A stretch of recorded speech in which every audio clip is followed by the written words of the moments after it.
এখন তোমার সাথে আমার যোগাযোগ থাক বা না থাক, তাতে আমার কোনো দুঃখ নেই। আমি যতটুকু পেরেছি আমার সাধ্য মতো আমি তোমাকে ভালো রাখার চেষ্টা করেছি।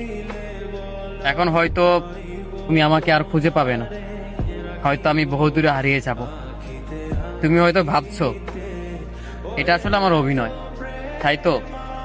না, আসলে যে মানুষ প্রচন্ড প্রচন্ড রকমের মানে অভিমান, কষ্ট, দুঃখ নিয়ে তোমার কাছে ছুটে আসে, সে মানুষ আসলে তোমাকে ভালোবাসে। সে আসলে তোমাকে এইটা বোঝাতে চায় যে তুমি ছাড়া তার কেউ নেই। আবার এইটাও মনে রেখো, তুমি যে মানুষটাকে প্রচন্ড রকমের অবহেলা করবে, কষ্ট দিবে, বারংবার তাকে অবহেলা করেই যাবে, অসম্মান করবে, সেই মানুষটা একটা সময়ের পর গিয়ে হারিয়ে যাবে। তখন চাইলেও আর তুমি তাকে খুঁজে পাবে না। অতএব তুমি এটা মনে করো না যে আমার অন্য কেউ নেই বলে আমি তোমাকে ভালোবাসি। আসলে তোমাকে ভালোবাসি বলেই আমার অন্য কেউ নেই, নয়তো আমি বারংবার তোমার কাছে ছুটে আসতাম না, আমি বারংবার তোমার জন্য মন খারাপ করতাম না।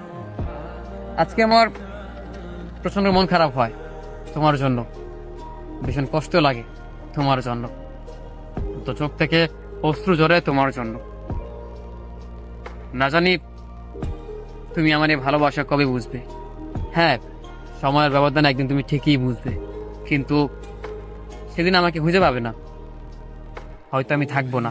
তবে তবে একটা কথা মনে রেখো, আমি সাধ্য মতো তোমাকে ভালো রাখার চেষ্টা করেছি, সবসময় চেষ্টা করেছি তোমাকে খুশি রাখার।